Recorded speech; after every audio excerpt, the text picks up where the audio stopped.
friends. We're going to be jumping into Deuteronomy chapter 31, so grab your Bible if you want to follow along. And I just wanted to share one quick thing. There are characters in the Bible that lose hope. There are characters in the Bible that cry out to God. They cry out to God to save them, to deliver them, to protect them. And even if you feel like God is far from you, and even if you feel like nothing in life is going your way, continue to cry out to the Lord, continue to put your faith and hope in Him, and just don't give up. And just before I started filming this video, I was briefly listening to another pastor, and he referenced Psalm 25. I reread Psalm 25 in my quiet time, and it is truly beautiful. So if you have a little bit of quiet time with God today, maybe glance over Psalm 25, spend some time in the Psalms, where David is one of the main writers in the Psalms, but Moses writes a psalm, and it is okay to cry out to God. It is okay to hurt and to struggle and to be frustrated and to feel like you don't even want to wake up tomorrow. But no matter what you're facing and no matter what you're going through, continue to put your trust and hope in the Lord alone. And even though this world might disgrace you and people might put you down, continue to love the Lord and seek Him with all of your heart. And don't give up. Keep going. Ask for Him to give you your steps, to guide your steps, and to be your hope and your faith, to be your purpose. Deuteronomy chapter 31. When Moses had finished giving these instructions to all the people of Israel, he said, "I am now 120 years old, and I am no longer able to lead you. The Lord has told me, you will not cross the Jordan River. But the Lord your God Himself will cross over ahead of you. He will destroy the nations living there, and you will take possession of their land. Joshua will lead you across the river, just as the Lord promised. The Lord will destroy the nations living in the land, just as He destroyed Sihon and Og, the kings of the Amorites. The Lord will hand over to you the people who live there, and you must deal with them as I have commanded you. So be strong and courageous. Do not be afraid, and do not panic before them, for the Lord your God will personally go ahead of you. He will neither fail you nor abandon you." Then Moses called for Joshua, and all Israel watched. He said to him, "Be strong and courageous, for you will lead these people into the land that the Lord swore to their ancestors that He would give them. You are the one who will divide it among them as their grants of land. Do not be afraid or discouraged, for the Lord will personally go ahead of you. He will be with you. He will neither fail you nor abandon you." So Moses wrote this entire book of instruction in a book and gave it to the priests, who carried the ark of the Lord's covenant, and to the elders of Israel. Then Moses gave them this command: "At the end of every 7th year, the year of release, during the festival of shelters, you must read this book of instruction to all the people of Israel when they assemble before the Lord your God at the place He chooses. Call them all together, men, women, children, and foreigners living in your towns, so they may hear this book of instruction and learn to fear the Lord your God and carefully obey all the terms of these instructions. Do this so that your children who have not known these instructions will hear them and will learn to fear the Lord your God. Do this as long as you live in the land you are crossing the Jordan to occupy."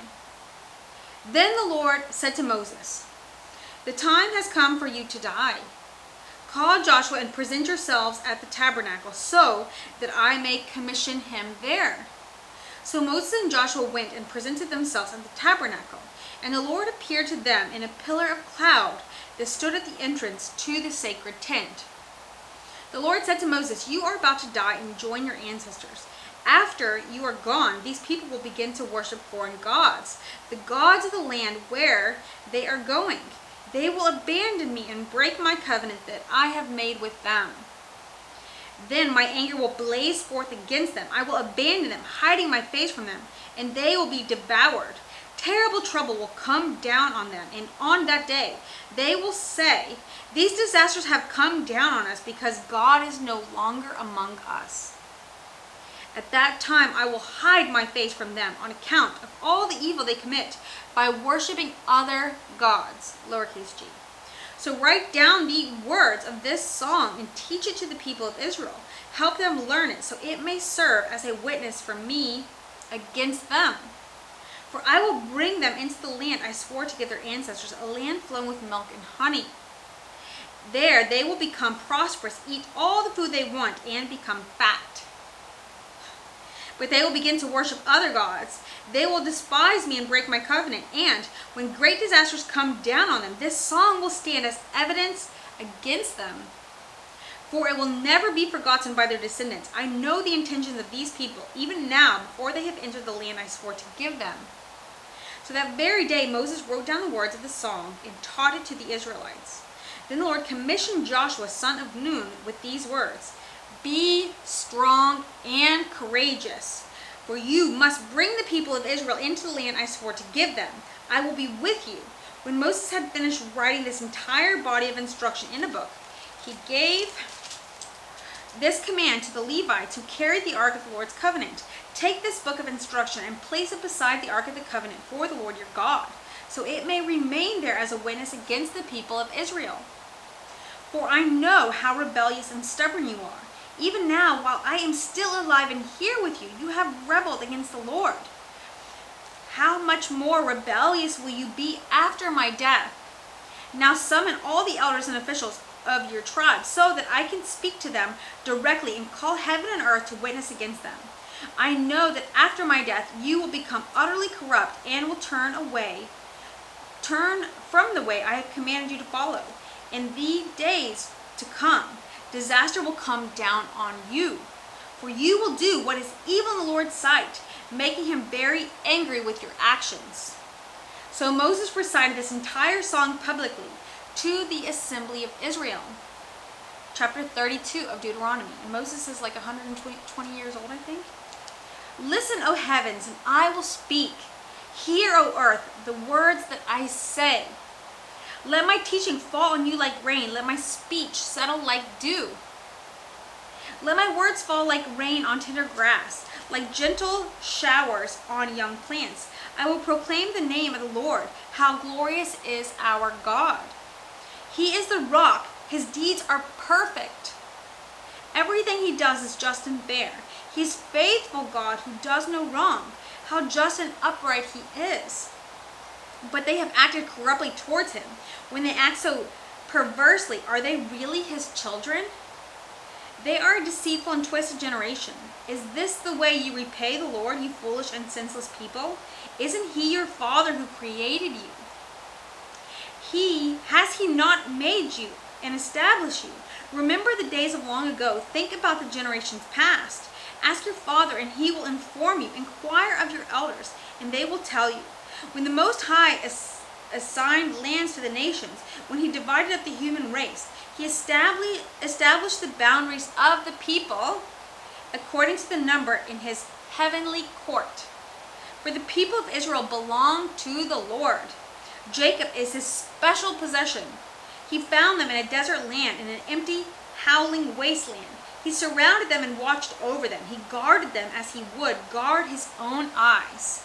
Like an eagle that rouses her chicks and hovers over her young. So he spread his wings to take them up and carried them safely on his pinions. The Lord alone guided them. They followed no foreign gods. He let them ride over the highlands and feast on the crops of the fields. He nourished them with honey from the rock and olive oil from the stony ground. He fed them yogurt from the herd and milk from the flock, together with the fat of the lambs. He gave them choice rams from Bashan and goats, together with the choicest wheat. You drank the finest wine made from the juice of grapes. But Israel soon became fat and unruly. The people grew heavy, plump, and stuffed. Then they abandoned the God who had made them. They made light of the rock of their salvation. They stirred up his jealousy by worshiping foreign gods. They provoked his fury with detestable deeds. They offered sacrifices to demons, which are not God, to gods they had not known before, to new gods only recently arrived, to gods their ancestors had never feared. You neglected the rock who had fathered you. You forgot the God who had given you birth. The Lord saw this and drew back. provoked to anger by his own sons and daughters. He said, I will abandon them. They see what becomes of them, for they are a twisted generation, children without integrity. They have roused my jealousy by worshiping things that are not God. They have provoked my anger with their useless idols. Now I will rouse their jealousy through people who are not even a people. I will provoke the anger through the foolish Gentiles. For my anger blazes forth like fire and burns to the depths of the grave. It devours the earth and all the crops and ignites the foundations of the mountains. I will heap disasters upon them and shoot them down with my arrows. I will weaken them with famine, burning fever, and deadly disease. I will send the fangs of wild beasts and poisonous snakes that guide in the dust. Outside the sword will bring death, and inside terror will strike. Both young men and young women, infants and the aged, I would have annihilated them, wiping out even the memory of them. But I feared the taunt of Israel's enemy, who might misunderstand and say, our own power has triumphed. The Lord had nothing to do with this. But Israel is a senseless nation. Of the people are foolish without understanding. Oh, that they were wise and could understand this. Oh, that they might know their fates. How could one person chase 1,000 of them, and 2 people put 10,000 to flight? Unless their rock had sold them, unless their Lord had given them up. But the rock of our enemies is not like our rock, as even they recognize. Their vine grows from the vine of Sodom, from the vineyards of Gomorrah. Their grapes are poison, and the clusters are bitter. Their wine is the venom of serpents, the deadly poison of cobras. The Lord says, am I not storing up these things, sealing them away in my treasury? I will take revenge. I will pay them back. In due time their feet will slip. Their day of disaster will arrive, and their destiny will overtake them. Indeed, the Lord will give justice to his people, and he will change his mind about his servants when he sees their strength is gone and no one else is left, slave or free. Then he will ask, where are their gods, the rocks they fled to for refuge? Where now are those gods who ate the fat of their sacrifices and drank the wine of their offerings? Let those gods arise and help you. Let them provide you with shelter. Look now, I myself am he. There is no other God but me. I am the one who kills and gives life. I am the one who wounds and heals. No one can be rescued from my powerful hand. Now I raise my hand to heaven and declare, as surely as I live, when I sharpen my flashing sword and begin to carry out justice, I will take revenge on my enemies and repay those who reject me. I will make my arrows drunk with blood, and my swords will devour flesh, the blood of the slaughtered and the captives, and the heads of the enemy leaders. Rejoice with him, you heavens, and let all the God's angels worship him. Rejoice with his people, you Gentiles, and let all the angels be strengthened in him. For he will avenge the blood of his children. He will take revenge against his enemies. He'll repay those who hate him and cleanse his people's land. So Moses came to Joshua, son of Nun, and recited all the words of this song to the people. When Moses had finished reciting all these words to the people of Israel, he added, take to heart all the words of warning I have given you today. Pass them on as a command to your children, so they will obey every word of these instructions. These instructions are not empty words. They are your life. By obeying them, you will enjoy long life in the land you will occupy when you cross the Jordan River. That same day the Lord said to Moses, go to Moab, to the mountains east of the river, and climb Mount Nebo, which is across from Jericho. Look out across the land of Canaan, the land I am giving to the people of Israel as their own special possession. Then you will die there on the mountain.